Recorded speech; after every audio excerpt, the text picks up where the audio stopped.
Some biblical verses or precepts give us hope, some comfort or inspiration, and some give us insight into how the world actually works and operates on the highest level of power, control, and influence.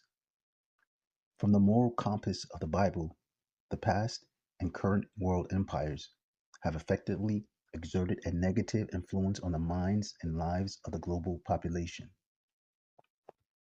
Essentially, they have operated like a plague or cancer, destroying the body or causing harm and sickness.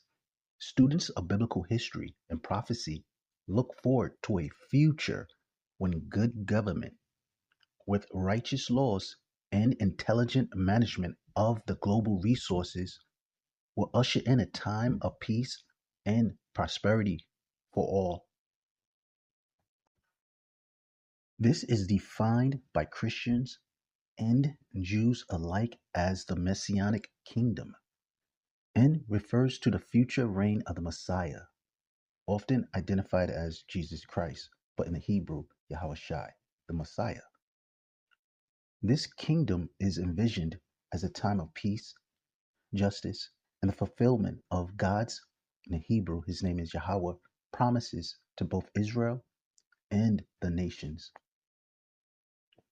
It is anticipated in both the Old and New Testaments, with numerous prophecies pointing to its establishment. The present day rulers or elites have led the world down a downward spiral ever since the days when Adam and Eve was exiled from paradise and Cain unalived his brother Abel. The world have been on the road to self-destruction. The modern day elites, the rulers of the world today, they are in control of the minds of the people, the masses. They influence what we learn and what we see, and what we can't see. The power to conceal or hide art is one of the greatest powers the elites hold over the minds of the masses. The book of Job, chapter 9, verse 24, the Old Testament. The earth is given unto the hands of the wicked. He covereth the faces of the judges thereof. If not, where and who is he? They cover up the faces of the judges thereof. 1 Corinthians chapter 6, verse 2. Do you know that the saints will judge the world? Who are these saints or holy ones that are predicted to rule the world in righteousness in the future? The Bible identified these people in the book of Psalms, chapter 50, verse 5, as Israel. Gather my saints together unto me, those that have made a covenant with me by sacrifice. The Israelites made a covenant with God during their time at Mount Sinai, as recorded in the book of Exodus, chapter 19 through 24. This is often referred to as the Mosaic covenant, as it was mediated by Moses. God revealed the terms of the covenant, including the Ten Commandments, and the Israelites agreed to follow God's laws and commands. They cover up the faces of the judges thereof. This process started around 70 AD when the Roman Empire exiled the Israelites from Jerusalem. The Romans' intention was to erase the memory of the people of Israel from history. Aelia Capitolina was the name they used when they renamed the city of Jerusalem, Aelia Capitolina. And the Romans dedicated the city to Jupiter, Capitolinas, whom the Romans believed have vanquished and replaced the God of the Jews. A temple of Jupiter was built in the city of Jerusalem. The destruction of Israelite art was the best way the Romans could make sure the holy people will never reestablish their sovereignty, their agency, or autonomy within the Roman Empire. And they, the Jews, will be a lost and forgotten people forever. But the Romans, in their pride, kept trophies of God's chosen people concealed in hidden vaults inside their temples, like the Temple of Peace in Rome. This is where the Romans kept the menorah and other artifacts that they looted from Jerusalem. Some people claim these treasures were melted down or are stored in the Vatican City today. Today, Israelite artifacts are hidden in museums and universities. Art that can't be seen without special permission. If the saints, the Israelites, are destined to become the next rulers, the new elites of the world, wouldn't we want to know who the Israelites are in the world today? The book of Genesis, chapter 12, verse 3. I will bless those who bless you, and whoever curses you, I will curse, and all people on earth will be blessed through you. This is a reference where God promises to bless those who bless Abraham and his descendants, who became the nation of Israel. But the Romans did such a good job on erasing the memory of the Israelites. We understand this by reading the book of Revelation, where instead of blessings, the Israelites received the sword and captivity from the nations of the world. But the Israelites were comforted with these words for the bad treatment they received from the nations of the world. The book of Revelation, chapter 13, verse 10. Any man that leadeth into captivity shall go into captivity. He who killeth with the sword must be killed with the sword. Here is the patience and faith of the saints. And they, Israel, would be reassured that they would receive justice from God in the future in the form of a worldwide righteous kingdom that they would receive, and that their kingdom would benefit all people. But first, justice would be established. The book of Isaiah, chapter 14, verse 2. And the people shall take them and bring them to their place, and the house of Israel shall possess them in the land of the Lord for servants and handmaids, and they shall take them captives, who captives they were, and shall rule over their oppressors.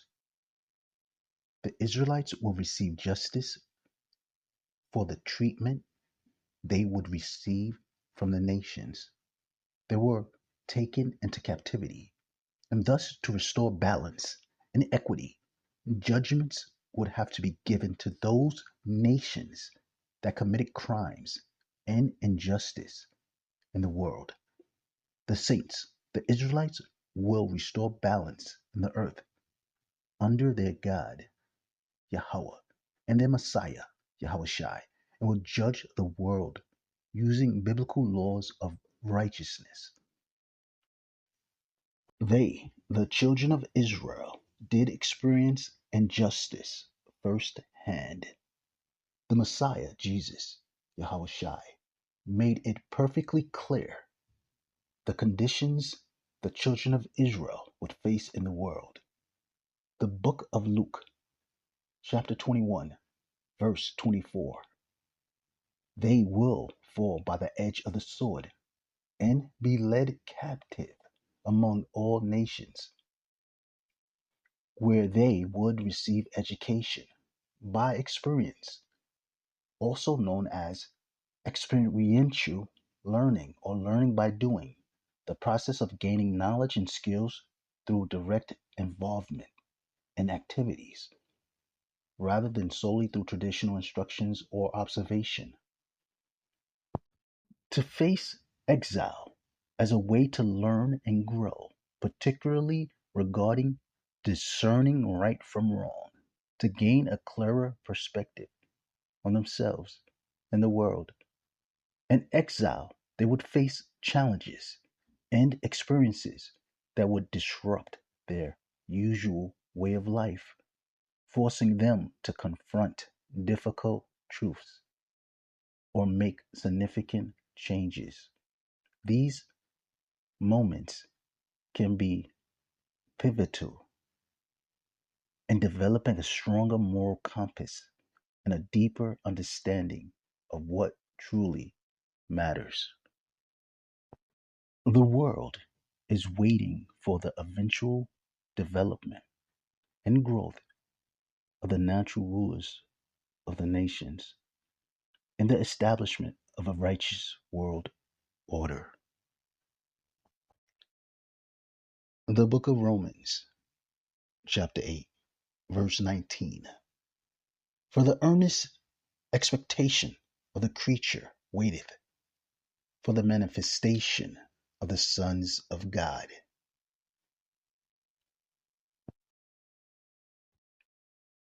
The evil rulers of the world have been trying their best to resist any change in the world that would affect their current status in the world. If you controlled all the natural resources of the planet, the people and the animals, all the wealth, what would you do to keep it if you were about to lose it all because of your mismanagement? If you could get rid of your replacement, would you?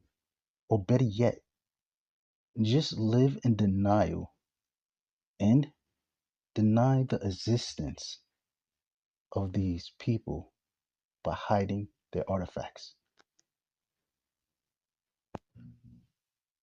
Forbidden artwork of the Israelites, access denied.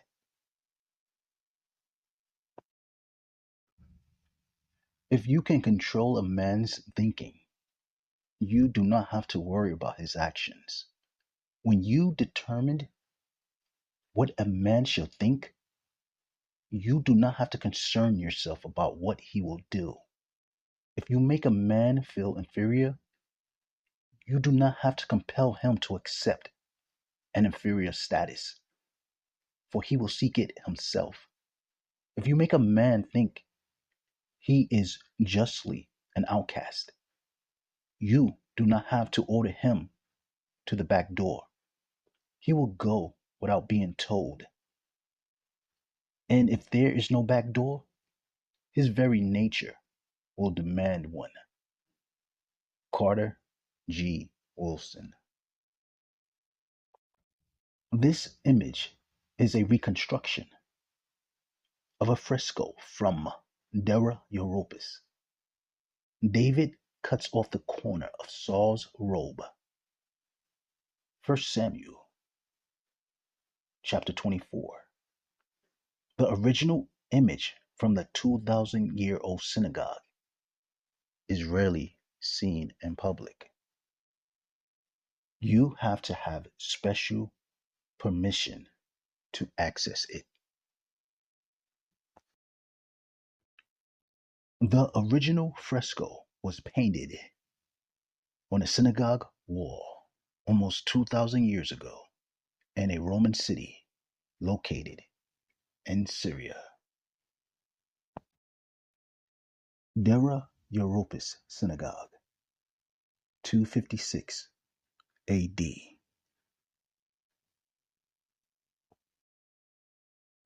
This synagogue has about 58 different biblical scenes painted on its walls. What makes this building so interesting is the artwork was the work of the biblical children of Israel. We can actually see how the biblical Israelites saw themselves, viewed themselves, and portrayed themselves in vivid color. They painted themselves as people of color with different skin tones, woolly, curly, and wavy hair, with Afro Shemitic facial features.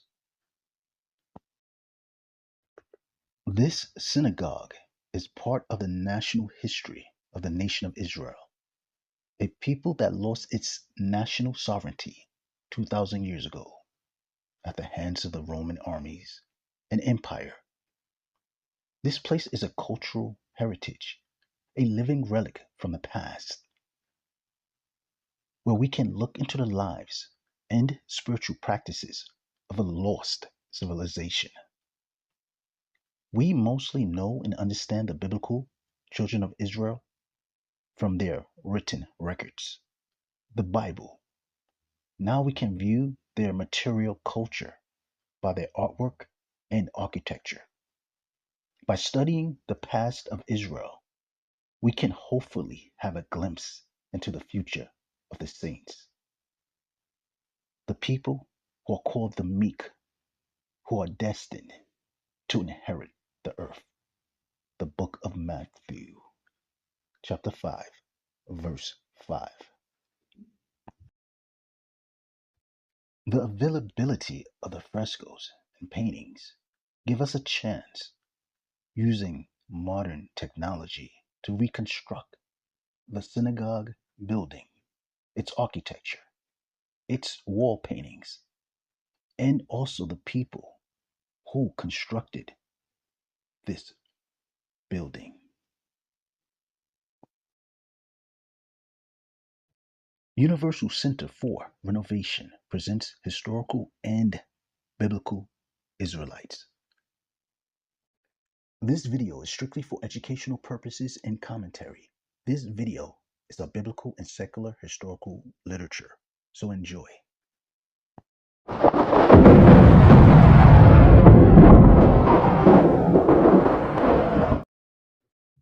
David and Saul in the wilderness of Ziph and Engedi, from the book of 1 Samuel, chapter 23 and chapter 24. This is one of the 58 frescoes or wall paintings that cover the walls of the synagogue. This is a biblical scene in the wilderness of Ziph. David was pursued by King Saul, who sought to unalive him. David hid in the wilderness and strongholds, while Saul searched for him daily. The inhabitants of the area betrayed David's location to Saul, but David ultimately escaped. During this time, Jonathan, Saul's son, visited David and encouraged him in God, even prophesying David's future kingship. In the biblical narrative, David cut off a piece of King Saul's robe. This event occurred while Saul was in a cave, unaware that David and his men were hiding there.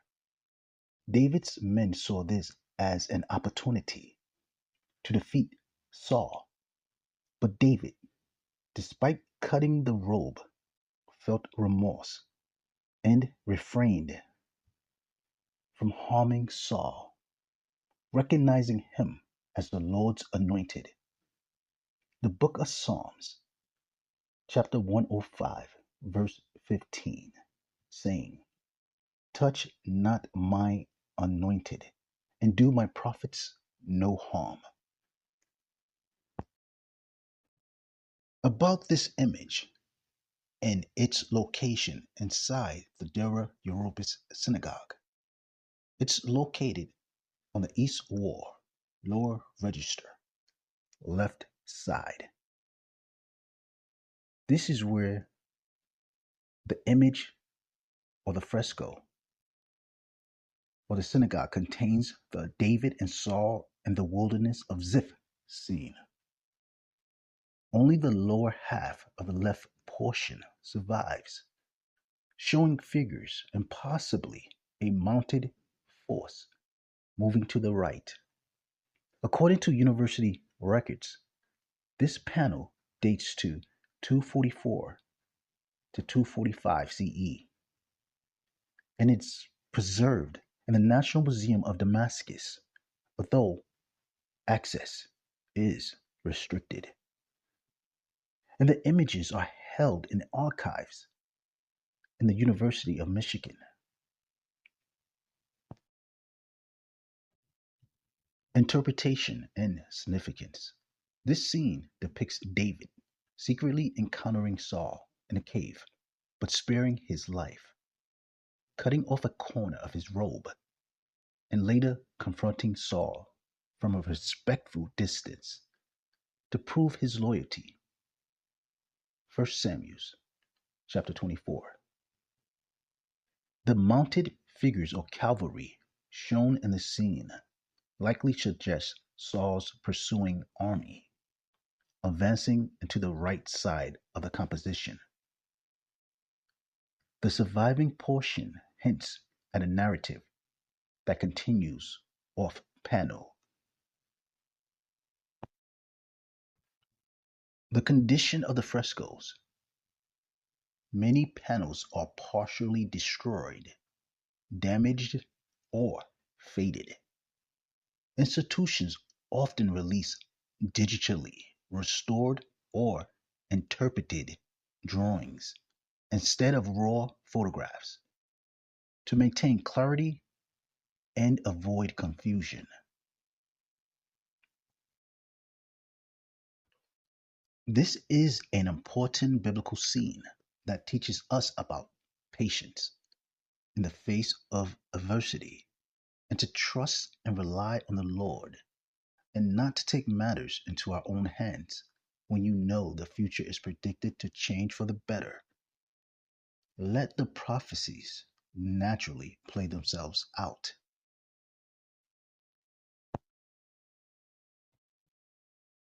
But unfortunately, this is one of those rare works of art that is usually kept from the public. You have to have special permission to access this painting. Without special permission, it's nearly impossible to view it for academic study and possibly historical reconstruction. Michigan Library, Digital Collections, Synagogue, Interior, East Wall, Detail, Lower Register, David and Saul in the Wilderness of Ziph, Left Side, Creation Date, 244 to 245 AD. Access to media is restricted.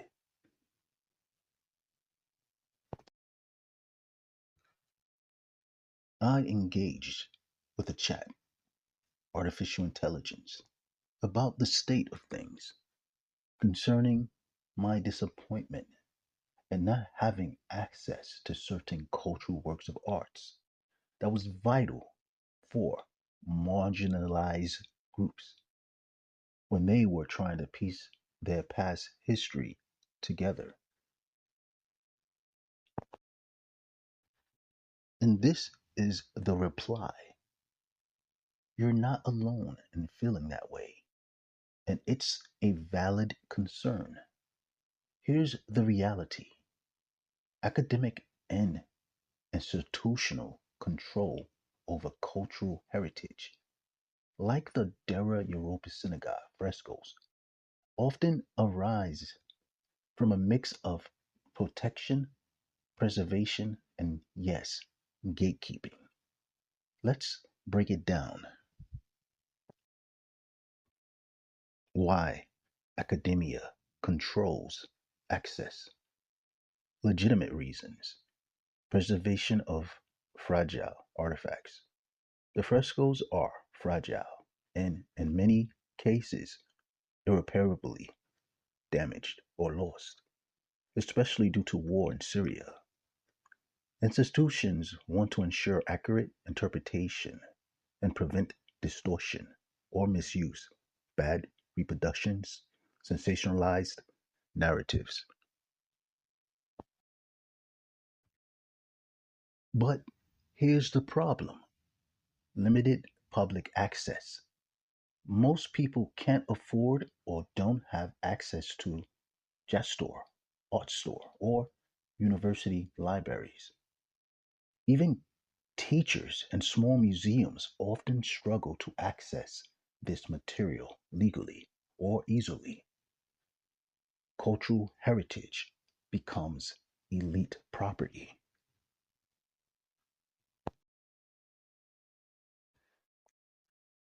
Cultural heritage becomes elite property. Sites like Dera Europos are World Heritage, but when only scholars at Ivy League institutions can study them in detail, it creates inequality. Historical context, concealment, and control of images. Throughout history, those in power have often controlled what stories, images, and knowledge are publicly available. This can involve restricting access to artworks, manuscripts, or artifacts to maintain control over cultural heritage, political narratives, or religious authority.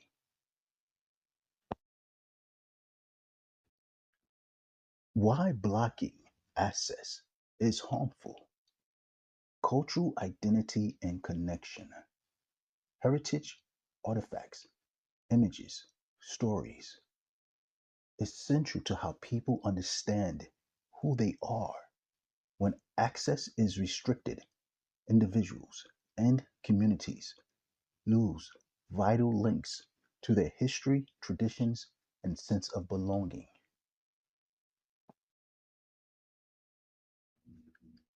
Historical truth and justice. Controlling narratives allows dominant groups to shape history in ways that serve their interest, often marginalizing or erasing others. Open access helps reveal fuller, more honest accounts of the past. So far, what the chat said was interesting, so I decided to ask another question. Why do they hide artworks from Jews of color? And the chat reply was, that's a deeply important question, touching on issues of race, power, and cultural access. Here's a thoughtful breakdown on why artworks and broader cultural heritage are often hidden or inaccessible to Jews of color and other marginalized groups. Historical marginalization and exclusion. Jewish history and identity have often been portrayed through a narrow lens, dominated by Ashkenazi European narratives. Jews of color, Sephardic, Mizrahi, Ethiopian, African American, and others have frequently been marginalized within mainstream Jewish institutions. This marginalization extends to access to cultural resources, including important artworks and historical materials. And so the chat was reflecting on Job 9:24. The earth is given unto the hands of the wicked. He covers the faces of the judges thereof. And it brought up these points. You're touching on an interesting and provocative parallel, one that reflects a broader concern about power, access to knowledge, and historical truth. Let's break it down honestly and clearly. He covers the faces of its judges, literally, versus symbolic meaning.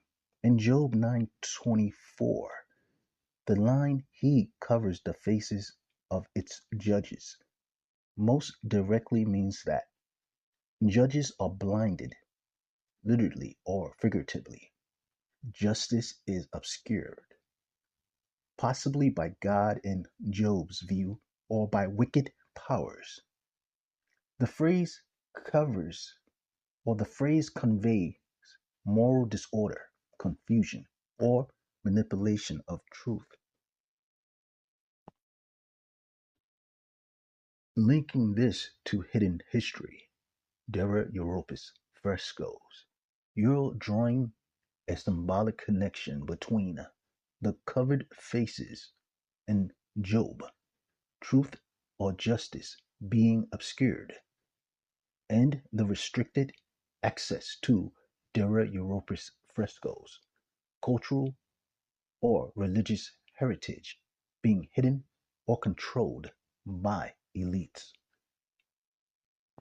There's a philosophical resonance here.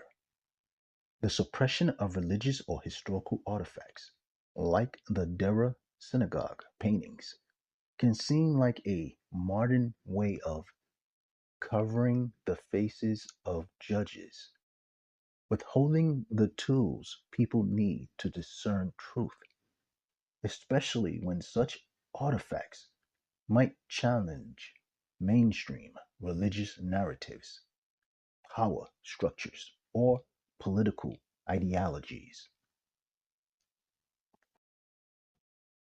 Why are certain artworks, like the Dera Europa synagogue paintings, hidden or hard to access? There are several layers to this, not all sinister, but some are deeply problematic. War, preservation, and physical risk. The Dera Europos frescoes are located in Syria, and much of the material is in the National Museum in Damascus. Due to decades of war, access is severely limited for everyone, regardless of race or religion.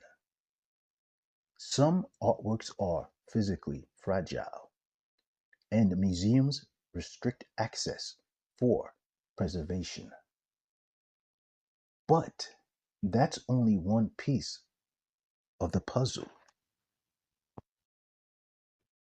Academic gatekeeping and elitism. A lot of historical Jewish art is controlled by elite institutions, top universities, museums, and foundations, mostly white, Western, and often Christian led. These institutions own the archives, the photographs, the rights, and often limit public access. Scholars from marginalized communities, including Jews of color, often face barriers to funding, institutional access, representation in publications and exhibits. This exclusion can fail and sometimes is systemic.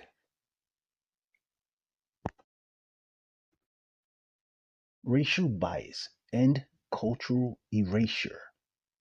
Some art and artifacts challenge conventional narratives, especially when they show early Jews as multi ethnic, include African, Persian, or Asian Jewish traditions, undermine the idea that ancient Judaism was white or Eurocentric. As a result, these works are sometimes understudied, underfunded, or left out of public narratives. This amounts to historical erasure, even if it's not always deliberate. Control of religious narratives. The Dera Europa Synagogue murals, for example, don't align neatly with modern Jewish or Christian iconography. They show vivid figure art in a synagogue, something many assume didn't exist. Institutions may downplay them to protect traditional, religious, or political interpretations. So, are artworks hidden from Jews of color? Yes, in the sense that systemic racism, institutionalized bias, and cultural gatekeeping make it much harder for Jews of color to access, study, or control their own historical legacy.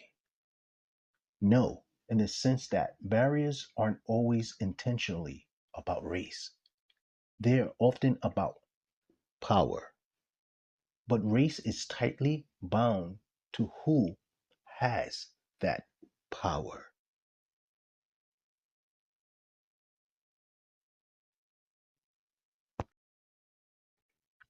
The earth is given unto the hands of the wicked. Job 9 and 24. Many agree that the world resources are being mismanaged. The world is covered by poverty, disease, and sickness, and war. He covered the face of the judges. These wicked elite are in a power position, and they, through their institutions, are covering up the fact that they are not doing what they are supposed to be doing, which is managing the world in righteousness. That's not their job. If not, where and who is he? So, where are the righteous judges of the world? The 144,000, the ones that are destined to usher in the kingdom of heaven. Where is he? Who is he? Where are they? The righteous, the meek, who are destined to inherit the earth, the elect, the 144,000.